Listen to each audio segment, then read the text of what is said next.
Job లేక ఇబ్బంది పడుతున్నారా? అయితే మెడికల్ కోడింగ్ మీకు మంచి ఆప్షన్. వెంటనే కాల్ చేసి కోర్సులో జాయిన్ అవ్వండి.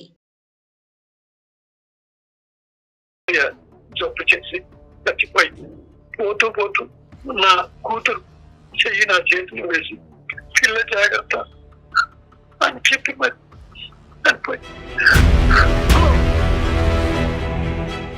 పాపకి 22 ఏళ్ళు ఉంటాయి. ఈ మధ్య సంబంధాలు చూద్దామని అనుకుంటున్నాను. ఈ మధ్యలో అనుకోని ఘోరం ఒకటి జరిగిపోయింది. ఈ పిల్లలు చూస్తే రోజు నీరసపడిపోతాం. ఒక రోజు గట్టిగా నిలదీసి అడిగాను, ఏం జరిగింది తల్లి చెప్పమ్మా అంటే ఏడుస్తూ కూర్చుంది. దాని పుస్తకాలు బ్యాగులు అన్ని వెతికి చూసాను. ఒక సర్టిఫికెట్ మాత్రం దాని పేరు మీద బయటకు వచ్చిందమ్మా.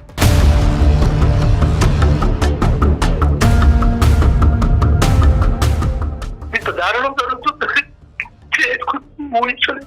అయ్యో సున్నాను గారు,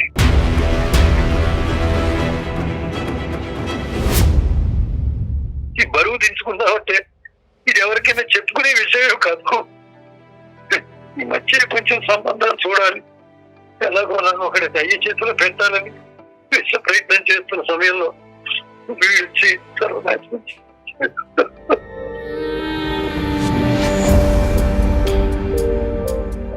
ఈ పిల్లలు చూసుకోవాలంటే నేను ఇంకా వేసుకోవాలనుకున్నాను. అయ్యో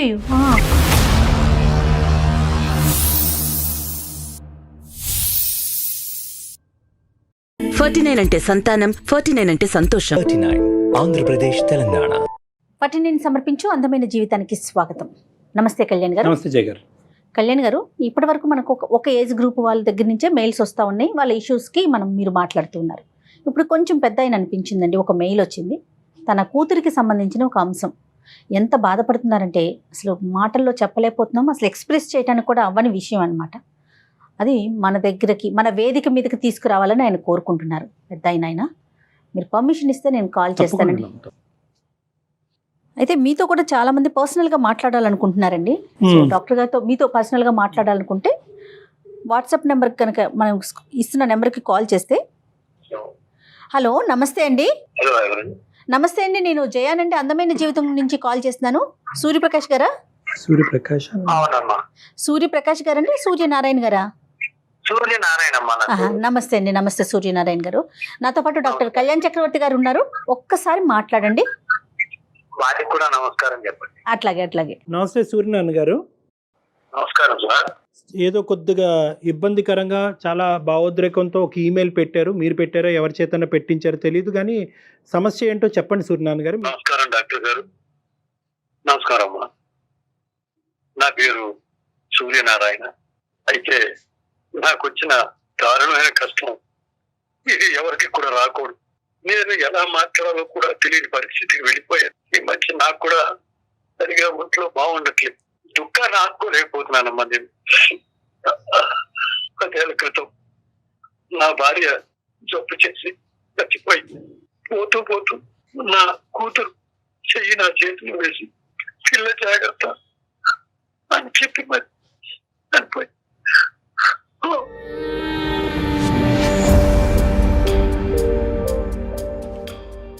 ఓ రకంగా ఆ దేవుడు నన్ను శపించేయడేమో అన్నంత బాధగా ఉంది. నాకు ఒక్కగానొక్క కూతురండి. పాపకి 22 ఏళ్ళు ఉంటాయి. ఈ మధ్య సంబంధాలు చూద్దామని అనుకుంటున్నాను. ఈ మధ్యలో అనుకోని ఘోరం ఒకటి జరిగిపోయింది.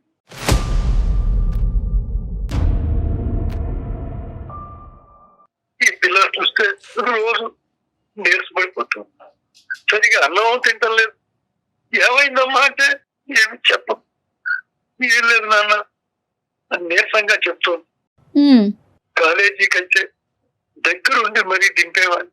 సాయంత్రం టైంలో వద్దు నాన్న మీరు రాకండి, ఫ్రెండ్స్ తో వస్తానంటే వద్దమ్మా వద్దు నేను వస్తా, వచ్చి నేను తీసుకెళ్తానని చెప్పి తీసుకొచ్చేవాడిని. 3 సంవత్సరాలు అలాగే చేసి ఇప్పుడు కూడా నన్ను కూడా అంటి పెట్టుకునే ఉండేది. 1 నెల నుంచి నా పిల్లలు రకరకాల మార్పులు చూస్తున్నా. మొహం వాడిపోయింది, ఎప్పుడు నీరసంగానే ఉంటుంది. అన్న సరిగా తినడం లేదు. ఏమైందమ్మా అంటే ఏమీ లేదు నాన్న అని ఏమీ చెప్పట్లేదు. ఒక రోజు గట్టిగా నిలదీసి అడిగాను, ఏం జరిగింది తల్లి చెప్పమ్మా అంటే ఏడుస్తూ కూర్చుంది.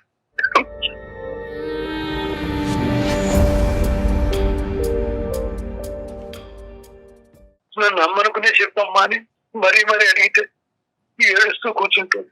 ఇంకెలా లాభం లేదని పాప పడుకున్న సమయంలో దాని పుస్తకాలు, బ్యాగులు అన్ని వెతికి చూసాను. ఒక సర్టిఫికెట్ మాత్రం దాని పేరు మీద బయటకు వచ్చినప్పుడు అది అబార్షన్ జరిగింది.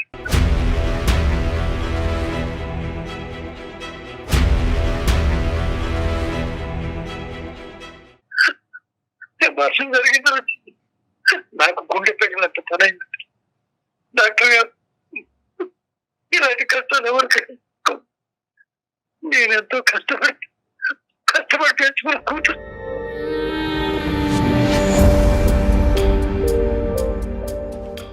ఈ బరువు దించుకుందామంటే ఇది ఎవరికైనా చెప్పుకునే విషయం కాదు. ఈ మధ్య కొంచెం సంబంధాలు చూడాలి, ఎలాగో ఒకటి అయ్యి చేతిలో పెట్టాలని విశ్వ ప్రయత్నం చేస్తున్న సమయంలో వీళ్ళు వచ్చి సర్వనాశనం.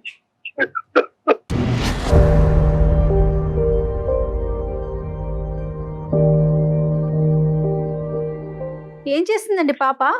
డిగ్రీ చదివిందమ్మా. పాపకి అంటే సూర్యనారాయణ గారు, మీరు ఆల్రెడీ చాలా ఆవేదనలో ఉన్నారు. పాప జీవితంలో ఇంతకు ముందు ఎప్పుడైనా ప్రేమించటం ఇలాంటి సంఘటనలు ఎప్పుడైనా జరిగినాయా, లేదంటే ఇలాంటి అంశం వినటం ఇదే ఫస్ట్ టైమా మీ జీవితంలో? నా జీవితంలో ఇదే ఫస్ట్ టైం సార్. ఇదే ఫస్ట్ టైం. ఏమని చెప్పిందండి పాప? ఏమని చెప్పింది? ఎలా మోసపోయిందంట? ఈ సోకాల్డ్ ఎదవులు ఎవరైతే ఉన్నారో వాళ్ళ ఉచ్చులో ఈ అమ్మాయి ఎలా చిక్కుకుంది? ఏమని చెప్పిందా? ఏమైనా వివరాలన్నా చెప్పిందా అమ్మాయి ఇప్పటికైనా? గట్టిగా అడిగితే చెప్పింది డాక్టర్ గారు. అయితే ఈ తెలిసి తెలియని వయసు, అది కాక ఈ ఎవరో పోకిరి ఎదవలు, రౌడీలు ప్రేమ అంటూ వెనకాల పడ్డారు. ఆ పిల్ల ఆ మాటలు నమ్మేసింది. మాయ మాటలు నమ్మి ఇంతవరకు తెచ్చుకుంది. బాధపడకండి అండి.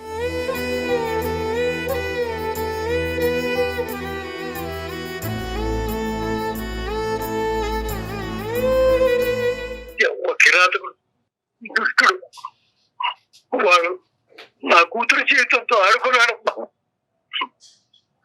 వాడు చేసేసాడు.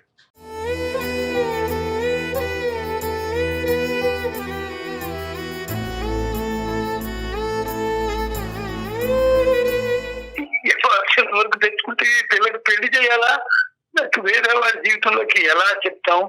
ఈ సమాజం ఏమైపోతుంది? ఇలా ఉంటే ఈ కుర్రవాళ్ళు కానీ ఆడవాళ్ళు కానీ ఈ పిల్లలకి తల్లిదండ్రులు కనిపెట్టుకుని ఉండాలి అంటే తల్లి లేని పిల్ల కదా అని నేను కొంచెం ఊరుకున్నాను. కానీ ఏమీ తెలియని వయసు ఇంత దారుణం జరుగుతుంది ఊహించలేదు. అయ్యో సూర్యనారాయణ గారు,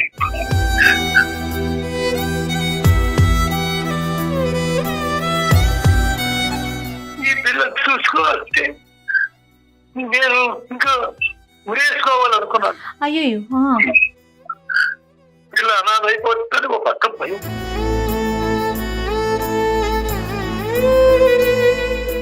జీవితం ఎక్కిపోతుందో ఏమిటో అర్థం కావట్లేదు. సూర్యనారాయణ గారు, మొదటిగా మీరు ఈ క్లిష్టమైనటువంటి పరిస్థితిలో, ఈ సంక్లిష్టమైనటువంటి పరిస్థితిలో ప్రధానంగా మీరు ముందు ధైర్యంగా ఉండాలి. పాప ఎటువంటి వివరాలన్నా ఇచ్చిందా?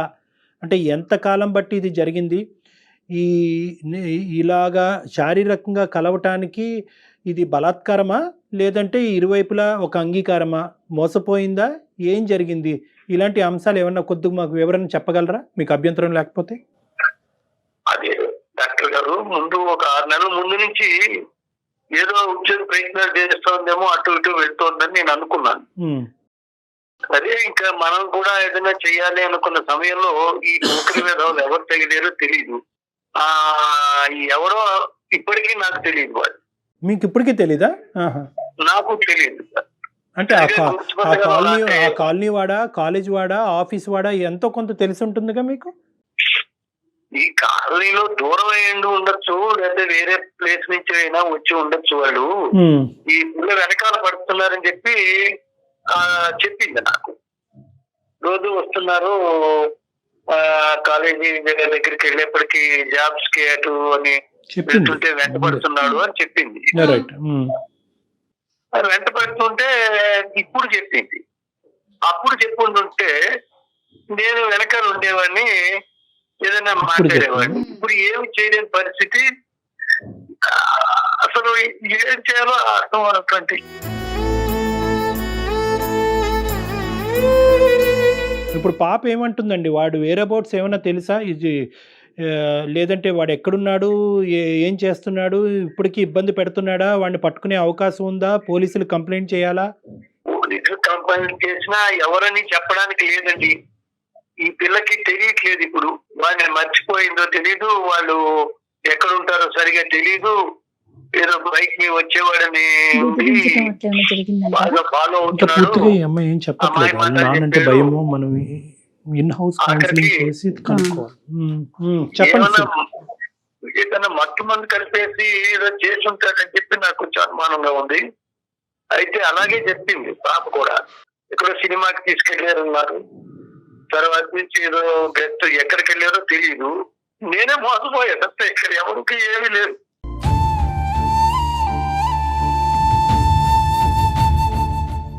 మీరు ఫస్ట్ మిమ్మల్ని మీరు ఓదార్చుకోవాలి. నెంబర్ 1, మీరు మనోధైర్యంతో గుండె ధైర్యంతో ఉండాలి. ఎందుకంటే ఇక్కడ 2 అంశాలు. ఒకటే, సమాజంలో ఎందుకు ఇటువంటి పరిస్థితులు ఏర్పడుతున్నాయి, ఈ పరిస్థితులకు కారణం ఎవరు, ఆడపిల్లలు ఎలా జాగ్రత్తగా ఉండాలి, తల్లిదండ్రులు ఎటువంటి పర్యవేక్షణ చేయాలి అనేటటువంటిది ఒక డిఫరెంట్ అంశం. కానీ ఇప్పుడు ఉండేటటువంటి క్రైసిస్లో ఇప్పుడు వాడు ఎక్కడున్నాడు, వాడు ఇప్పుడు ఈ అమ్మాయిని వదిలేశాడా, లేదంటే ఇంకా రానున్న రోజుల్లో ఇంకా వెంటబడి ఇంకా జీవితం చిన్నభిన్నం చేస్తాడా, బ్లాక్మెయిల్ చేస్తాడా, ఫోటోలు ఉన్నాయా, ఆధారాలు ఉన్నాయా అనేటటువంటిది ఒకటిది. వాడు ఒకప్పుడు ఈ అమ్మాయితోనే చేస్తున్నట్టుగా అయితే కనుక ఇంకా వేరే అమ్మాయిలతో కూడా ఇదే కార్యక్రమానికి ముడిపడి ఉందా? అలాంటప్పుడు మన బాధ్యత, మన బరువు బాధ్యత ఇంకా పెరుగుతుంది. కాబట్టి మనం అందరం ఒకే తట్టు మీదకి వచ్చి ఈ ఇష్యూని రిజాల్వ్ చేయవలసినటువంటి అవసరం ఉంది. నాకు కావాల్సింది ఏంటంటే, అమ్మాయి ఇప్పటికైనా పూర్తిగా మీకు వివరాలు చెప్తుందా, లేదంటే పరువు భయం అనేటువంటి అంశాలతో ఇంకా మీకు పూర్తిగా చెప్పట్లేదా? కొన్ని విషయాలు అయితే చెప్పింది డాక్టర్ గారు. రైట్. కాకపోతే ఏంటంటే వాడెవడో అసలు 6 నెలల బట్టి మనిషి కనబడకుండా వెళ్ళిపోయాడు. గుర్తుపట్టగలవమ్మా సరిగా అంటే ఏడుస్తుంది తప్ప ఏం చెప్పట్లేదు. గుర్తుపట్టలేదో అది కూడా తెలియట్లేదు. అంటే ఇప్పటికీ పాప ఏమంటదండి, ఇది ఒక ప్రేమాయణం కింద మొదలైనటువంటి కథకని చెప్తుందా, లేదంటే బ్లాక్మెయిల్ చేస్తూ ఆ అమ్మాయిని లోబర్చుకున్నాడా? ఈ 2 అంశాల్లో ఏం చెప్తుంది పాప? దాన్ని బట్టి మనం సలహా సూచన చెప్పచ్చు మీకు. అమ్మాయి ప్రేమించిందా వాడిని? అమ్మాయి మాటల్లో పడిపోయిందండి. ప్రేమిస్తూ పెళ్లి చేసుకుంటాను అది ఏదో చెప్పాడండి. అలా కాదు. ఇప్పుడు అమ్మాయి డిగ్రీ చదువుకుంది అంటున్నారు, చిన్న వయసు కాదు, 22 సంవత్సరాలు. అంటే మీ అమ్మాయిని ఆల్రెడీ బాధలో ఉండేటటువంటి అమ్మాయి పుండి మీద కారం జల్లుతున్నట్టుగా దయచేసి భావించద్దు. కానీ ఇక్కడ పూర్వాపరాలు అనేటటువంటిది మనకు క్లారిటీగా ఉండాలి. అమ్మాయి అంత చదువుకున్నటువంటి అవగాహన ఉండేటటువంటి అమ్మాయి ఇలాంటి ఉచ్చులు ఎలా చిక్కుకుంది? ఈ రోజు కాకపోతే రేపు ఆ పరిస్థితుల నుంచి మాయమైపోయేటటువంటి ఒక వ్యక్తిని కాలేజ్ మేటు కాదు అంటున్నారు, స్కూల్ మేటు కాదు అంటున్నారు, ఆఫీస్ మేటు కాదు అంటున్నారు, ఆ కాలనీలో ఉండనట్టుగా కనిపించే ఒక వ్యక్తి అంటున్నారు. అలాంటి వ్యక్తితో అసలు ఎలా స్నేహం చేసింది? ఇప్పుడు అమ్మాయి వయసు 22 సంవత్సరాలు, చదువుకున్నటువంటి అమ్మాయి, ఇంతకుముందు సంఘటన లేదు, ఎంత తల్లి లేనటువంటి పిల్ల అయినా కూడా మీరు జాగ్రత్తగా పెంచారు. సో దీన్ని ఈ అమ్మాయి ఆకర్షణ, ప్రేమ అనే కేటగిరీ కింద అనుకోవచ్చా, లేదంటే వాడు ఏదో ఉచ్చు బిగించాడు ఈ అమ్మాయి చుట్టూరు, అంటే బ్లాక్మెయిల్ చేసేటటువంటి ప్రయత్నమా? మీకేమనిపిస్తుంది? వాడు బాగా అట్రాక్ట్ చేసాడండి, చాలా ఆకర్షించేసాడు.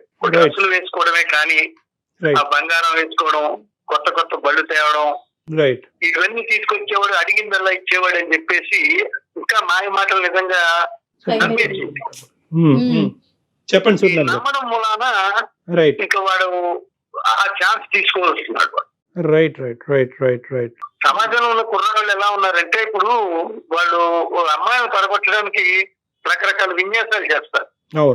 నువ్వు లేకపోతే నేను లేను, అలా చూస్తున్నావు, పాయిజన్ మింగేస్తాను, ఇటువంటివన్నీ ఏదో చెప్తుంటారు వాళ్ళకి. వీడు నిజంగా చేస్తాడేమో అనుకుని వాళ్ళ మీకు వస్తున్న భయం కొద్దీ వాళ్ళు చెప్పినట్టు వీడు వింటారు. తల్లి లేకపోవడం మూలన ఏమైందంటే, ఇక్కడ నేను నాకు అన్ని విషయాలు చెప్పడానికి లేదు, నాకే ఏమీ తెలియదని అనుకునేటువంటి ఆ కుర్రాడు వాడి మాయ మాటలో పడిపోయింది. నేను అప్పటికి చెప్పారు, చూడమ్మా కాళ్ళు 2 పట్టుకుంటాను, ఎలా కనీసం వాడు ఎక్కడ చెప్పమ్మా, 6 నెలల బట్టి కనబట్టలేదు నాన్న, ఏం చేయలేదు నేను. ఇప్పుడు ఒకటి మనిషిని సూర్యనారాయణ గారు గుర్తుపట్టినా లేదో. సూర్యనారాయణ గారు ఇప్పుడు మరీ అంత కనిపించకపోయేటటువంటి పరిస్థితి ఏమి ఉండదు. ఎందుకంటే ఇది చాలా పెద్ద అంశం. ఎందుకంటే రెండు విధాలుగా ఒకటి ఏంటంటే ఈడు మళ్ళీ మీ అమ్మాయి జీవితంలో ప్రవేశిస్తాడా, మళ్ళీ ఈ అమ్మాయిని రేపు పొద్దున్న ఇబ్బంది పెడతాడా, ఇప్పుడు జరిగినటువంటి దాన్ని మనం ఏం తిరిగి రాయలేము. అది నెంబర్ 1. నెంబర్ 2 ఏంటంటే కనుక వీడు ఇక్కడితో ఆగుతాడా, వేరే అమ్మాయిల జీవితంతో కూడా ఆడుకుంటాడా, ఆ సామాజిక బాధ్యత కూడా మన మీద ఉంది. కాబట్టి మనం ఖచ్చితంగా ఆ అమ్మాయికి 3 అంశాలతో ఆ అమ్మాయి కౌన్సిలింగ్ అనేటటువంటిది ఏర్పాటు చేయాలి. ఏంటంటే 1 పూర్తిగా పూర్వాపరాలు తెలుసుకోవటం, 2 వాడు వేరే అబౌట్స్, 3 ఏంటంటే కనుక వాడి కథ ఏంటి, ఎలా మొదలైంది, ఎలా కొనసాగింది అనేది కూడా తెలుసుకోవాలి. 4వది దీన్ని కంప్లీట్గా ఎలా ఒక క్లోజర్కి తీసుకురావాలి. చాలా ఇంపార్టెంట్. ఇక్కడ లీగల్ హెల్ప్, పోలీస్ హెల్ప్ అనేటటువంటిది చిన్నగా చూడొద్దు దయచేసి మీలాంటి వాళ్ళు. ఎందుకంటే మనందరికీ అంతు చెక్కినటువంటి ఈ ప్రశ్నలకి సమాధానం చాలా వరకు వ్యవస్థ చెప్తుంది. వ్యవస్థ అంత భయంకరంగా ఏం మారిపోలేదు. అంత చెప్పుకుంటే కనుక బహుశా అది డప్పు వాయించి 10 మందికి చెప్తారు అనేటటువంటి భావోద్రేకంలో తల్లిదండ్రులు ఉండవలసినటువంటి అవసరం లేదు. ఎక్కడ గోప్యంగా పెట్టాలి, ఎక్కడ కాన్ఫిడెన్షియల్గా పెట్టాలి అనేది పోలీస్ శాఖకు తెలుసు, లీగల్ వ్యవస్థకు కూడా తెలుసు. కాబట్టి మీరిద్దరూ ఏంటంటే మీ ఇద్దరి మధ్యనే అంశము, మీ ఇద్దరి మీదే ఆ అమ్మాయి చెప్పక మీకు ఒక అంశం చెప్పింది కాబట్టి దానికి మీరే సొల్యూషన్ ఎతకాలి అనేటటువంటి క్లోజ్డ్ ఎన్విరాన్మెంట్లో దయచేసి ఫస్ట్ ఉండొద్దు అన్నది నా విజ్ఞప్తి. అదే సార్, నేను అప్పటికి పిల్లని మరీ అడిగాను, వీడు నా కూతురు జరిగినట్టుగా అన్యాయం వేరే వాళ్ళకి చేస్తున్నాడేమో, అతని బ్రెయిన్కి సరిపోదు. వాడు దొరికితే Department కి ఏదో కాడు చెప్పాల్సింది. పట్టుకుని వేలు పట్టుకుని బతిలాడి పెళ్లి చేద్దాం అనుకుంటున్నా. కానీ ఈ పిల్ల చేసిన పనికి అసలు ఏం చెయ్యాలో, నేను అసలు ఏం మాట్లాడాలో అర్థం అన్నటువంటి.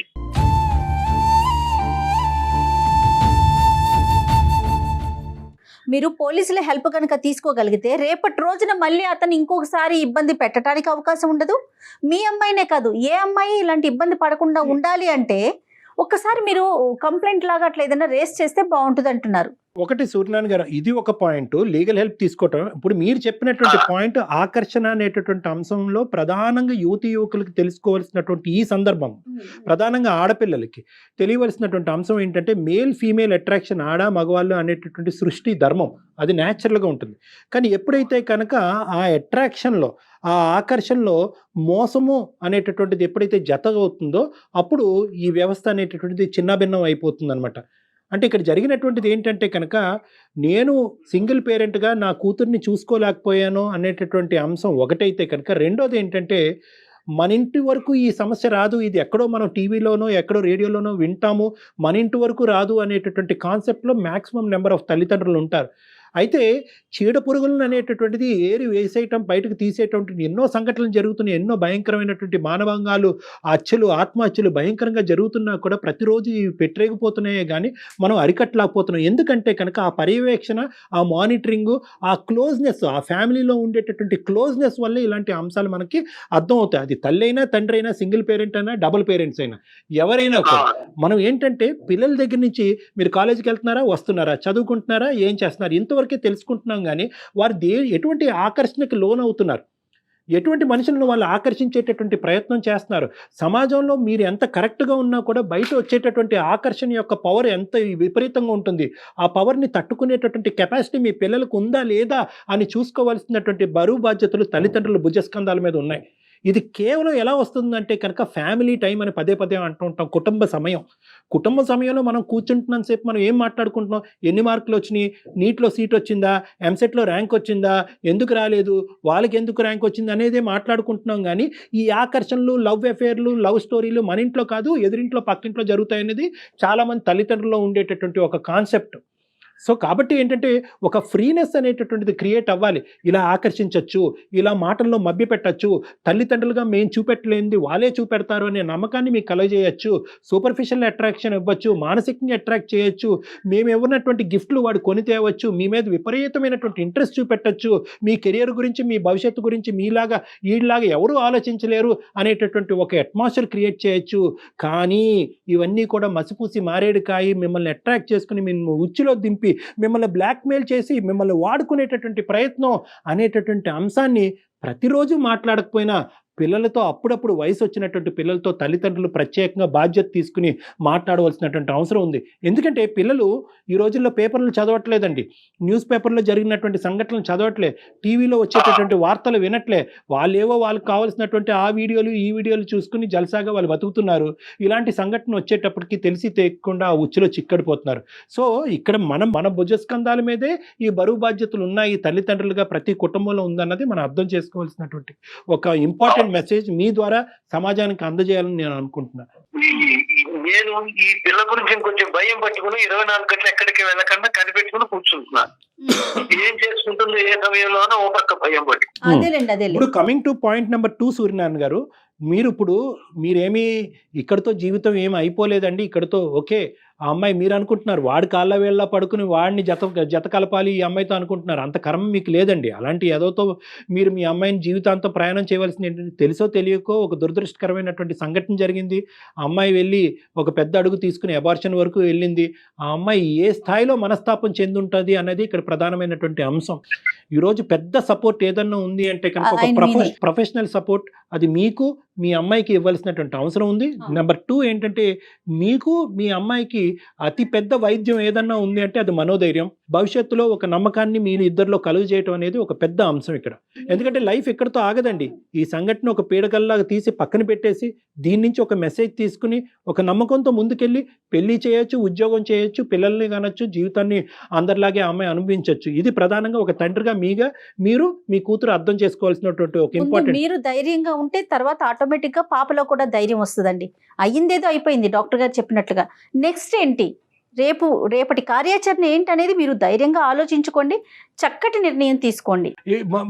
ముఖ్యంగా ఏంటంటే కల్ప్రిట్ని పట్టుకునేటటువంటి ప్రయత్నం మీ బుర్రతో మీ హెడ్ వాడి ఇక్కడతో అవ్వదులే, వాడి నెంబర్ లేదు, వాడి ఊర్లోంచి వెళ్ళిపోయాడు అని అనుకోవటానికి లేదు.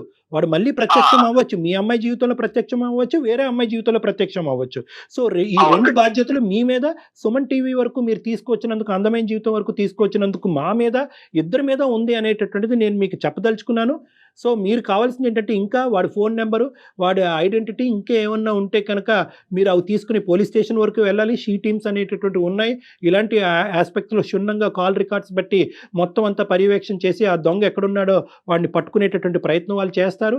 ఒకప్పుడు మీకు అక్కడి వరకు వెళ్ళేటటువంటి ధైర్యం, నమ్మకం ఇప్పటికీ రాకపోతే మీరు నా వరకు రండి, నా దగ్గరికి రండి, నా కౌన్సిలింగ్కి రండి. ఎందుకంటే ఆ కౌన్సిలింగ్ అన్నది మీకు మీ అమ్మాయికి ఇద్దరికి ఇంపార్టెంట్. అదే సార్, మేమేమనుకుంటున్నాం అంటే సుమన్ టీవీ వారి అందమైన జీవితం ఇది కూడా నేను ఇది వరకు చూస్తూ ఉండేవాడిని. ఇలా కూడా జరుగుతుందా అంటే ఆ కర్మ నాకు పట్టుకుంది. ఇలా కొన్ని జరుగుతున్నాయంటే ఈ విషయాలు ఎవరెవరో జీవితాలకు కూడా ఎలా అంటే మన జాగ్రత్తగా చూసుకోవాలి ఆడపిల్లల్ని అని నేను అనుకుంటుంటే, ఈ పిల్లకి ఈ మాట్లాడుకోవడానికి చిన్న సెల్లే ఉండేది, అటువంటిది ఒక పెద్ద సెల్ తీసుకొచ్చి ఇచ్చాడు వాడు. అప్పుడు నాకు కొంచెం అనుమానం వచ్చింది, ఎక్కడ తీసుకొచ్చామమ్మా, ఎక్కడ కొన్నాం ఇది అంటే చెప్పకుండా ఉంది. అదే స్కూల్ ఇచ్చారు, కాలేజీ వాళ్ళు ఇచ్చారు, అదేదో చెప్పి సరే ఊరుకున్నా. చూస్తే వాడు ఇంత పని చేసి వెళ్ళిపోయాడు, ఏం చేయాలో ఏమిటో ఏ వాస్తవం అవట్లేదు. సరే, అందు గురించి నేను చెప్పేది ఏంటంటే, వదిలేయాలా? మీకు ఇది మీరు ఎప్పుడు కని విని ఎరగినటువంటి అనుభవం కాబట్టి ఫస్ట్ ఆఫ్ ఆల్ మీకు మీ అమ్మాయికి సపోర్ట్ కావాలి. మీ అమ్మాయి భయంకరమైనటువంటి డిప్రెషన్లో ఉంది. ఆ అమ్మాయిని కంటికి రెప్పలాగా చూసుకోవాల్సినటువంటి బాధ్యత మీది. ఈ సంఘటన ఒక ఎత్తు అయితే కనుక ఈ డిప్రెషన్లోంచి బయటికి తీసుకొచ్చి ఆ అమ్మాయి ఎటువంటి అఘాయిత్యానికి పాల్పడకుండా చూసుకోవాల్సిన బాధ్యత మీ మీద ఉంది. కాబట్టి ఇమీడియట్గా మీరు ప్రొఫెషనల్ హెల్ప్కి రండి, నా దగ్గరికి రండి. నేను మీకు సరైనటువంటి సలహా సూచన, మనోధైర్యాన్ని మీ ఇద్దరిలో నింపేటటువంటి ప్రయత్నం నేను చేస్తాను. నా నెంబరు మన స్క్రీన్ మీద కనిపిస్తూ ఉంటుంది, లేకుంటే మీది నా దగ్గర ఉంది కదండి, నేను కాల్ చేస్తాను. ముందు మీరు ధైర్యంగా ఉండండి, మీరు దాంట్లో నుంచి బయటపడండి ముందు. అలాగే మేడం, రైట్ అండి. నేను డాక్టర్ గారిని మా కూతుర్ని మీ ఇద్దరం కలిసి వస్తాం. తప్పకుండా ముందు చేయాల్సిన పని అది. అది కొంచెం కౌన్సిలింగ్ ఇవ్వండి సార్. మమ్మల్ని నమ్మి మా వరకు వచ్చినందుకు చాలా ధన్యవాదాలు సూర్యనారాయణ గారు. మీలాంటి వాళ్ళు మా సహాయ సహకారాలు తీసుకున్నందుకు ఆల్ ద బెస్ట్ అండి. అమ్మాయిని జాగ్రత్తగా చూసుకోండి. నమస్తే సార్. థ్యాంక్ యూ సూర్యనారాయణ గారు. నాతో మాట్లాడినందుకు మేడం గారికి మీకు ధన్యవాదాలు. సంతోషం అండి, కొంచెం ధైర్యంగా ఉంటున్నాను. రైట్. నమస్తే అండి. ఆయనకి ఆ కన్ఫ్యూజన్ లో పాపం మీరు చెప్పిన పాయింట్ ని కూడా తీసుకోలేకపోతున్నారు. ఆయన మళ్ళీ మొదటికే వస్తున్నారు చూడండి. అతను ఇప్పుడు ఉండేటటువంటి ఇమీడియట్ క్రైసిస్ సిచ్యువేషన్, అమ్మాయిని కాపాడటం, మానసిక వేదనలో పోస్ట్ ట్రామాటిక్ సిండ్రోమ్ లో ఉంటారు, వీళ్ళు ఎక్కువ సూసైడ్ చేసుకోవడానికి చాలా అవకాశాలు ఉంటాయి. కాబట్టి ఫస్ట్ ఆ అమ్మాయి ఇష్యూని డీల్ చేసిన తర్వాత ఆ కల్ప్రిట్ ఎక్కడున్నాడు వాడిని అప్పుడు పట్టుకున్న చూడాలి. తర్వాత అప్పుడు మిగతా అంశాలు, సమాజం ఏం చేయాలి అన్నది మనం అవును, ఆలోచన బహుశా ఇప్పుడు అర్థమైనట్టుందమ్మా. మన నెంబర్ పంపించండి, తప్పకుండా. కాంటాక్ట్ లోకి వచ్చిన తర్వాత వీళ్ళు ఫాలో అయ్యి. ఎస్ రైట్ అండి. నమస్తే Thank you, కళ్యాణ్ గారు. Jessica. నమస్తే.